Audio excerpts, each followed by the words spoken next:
Hi అండి, నమస్తే, welcome back to Majestic Vino World channel. దీపంలో నవగ్రహాలు. దీపపు ప్రమిద సూర్యుడు, నూనె చంద్రుడు, దీపం వత్తి బుద్ధుని అంశం, వెలిగే దీపం కుజుని అంశం, దీపం జ్వాలలో ఉండే పసుపు రంగు గురువు, దీపం నీడ రాహువు, దీపం నుంచి వెలువడే కిరణాలు శుక్రుడు, దీపం వెలిగించడం వల్ల పొందే మోక్షం కేతువు, దీపం కొండెక్కిన తర్వాత మాడిన నలుపు రంగు శని. దీప దర్శనం గురించి తెలుసా? దీపం లేని ఇల్లు ప్రాణం లేని శరీరం వంటిదే. మామూలుగా ప్రమిద అనేది మట్టితో చేసినదై ఉంటుంది. మన శరీరం పంచభూతాలతో తయారైంది. దీపపు ప్రమిద శరీరానికి ప్రతీక. దీపపు ప్రమిద శరీరానికి ప్రతీక. దానిలోని నూనె లేక నెయ్యి మనలోని ప్రేమ వంటిది. ప్రేమ స్నేహితుల మధ్య ఉంటే అది స్నేహం. అదే తోటి సోదరుల యందు ఉంటే అది ఆదరం. అదే పెద్దల యందు ఉంటే గౌరవం. అది భగవంతుని యందు ఉంటే దాన్ని భక్తి అంటారు. అయితే ఈ ప్రేమ భగవంతుని కోసం ప్రకాశించగలిగితే మన జన్మ ధన్యం. మన మనస్సుని పాత్రను చేసి మన ప్రేమని నెయ్యిగా పోసి మనం భగవంతుని కొరకు చేసే చింతనలే వత్తులు.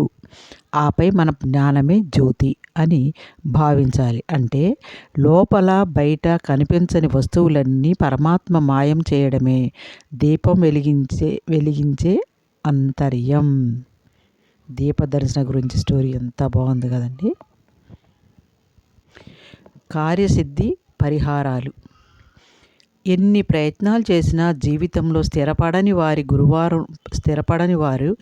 గురువారం రోజు ఉదయం కొబ్బరికాయ రెండుగా పగలగొట్టి ఎండు కొబ్బరి అయినా పర్వాలేదు, అందులో కొద్దిగా నెయ్యి పోసి శివాలయంలో దీపం వెలిగించాలి. ఇలా వీరు కూడా 9 గురువారాలు చేసే ప్రతి గురువారం రోజు ఆవుకి ఏదైనా తినిపించాలి. అప్పుడు మనం చేసే ప్రయత్నాలు మంచిగా సక్సెస్ అవుతాయి అన్నమాట. రావి ఆకుపై ప్రమిద పెట్టి నువ్వుల నూనెతో దీపం వెలిగిస్తే కలిగే ఫలితాలు. రావి చెట్టు విశేషాలతో కూడుకున్నది. శాపాలు దోషాలు పూర్వజన్మ కర్మలను ఈ రావి చెట్టు తొలగించగలదు. ఇంట్లో రావి చెట్టు ఆకులను ఉంచి దానిపై దీపం వెలిగించడం ద్వారా శాపదోష కర్మ ఫలితాలు ఉండవు. పూర్వజన్మల పాపాలు తొలగిపోతాయి. రావి చెట్టు ఆకులను తీసుకొచ్చి దానిపై ప్రమిదలను ఉంచి నువ్వుల నూనెతో దీపం వెలిగించే వారికి అనుకున్న కార్యాలు దిగ్విజయంగా పూర్తవుతాయి. ఇంకెందుకు ఆలస్యం అండి, స్టార్ట్ చేయండి. చక్కగా సక్సెస్ అవుతాయి.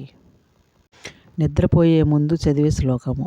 రామస్కందం హనుమంతం వైనతేయం ఉర్కోదరం శయనే యః స్మరే నిత్యం దుస్వప్నం తస్య నశ్యతి. ఈ శ్లోకం చదవండి, మంచిదండి. బాయ్ అండి. లైక్ చేయండి, షేర్ చేయండి, మీ ఫ్రెండ్స్కి సబ్స్క్రైబ్ చేయండి.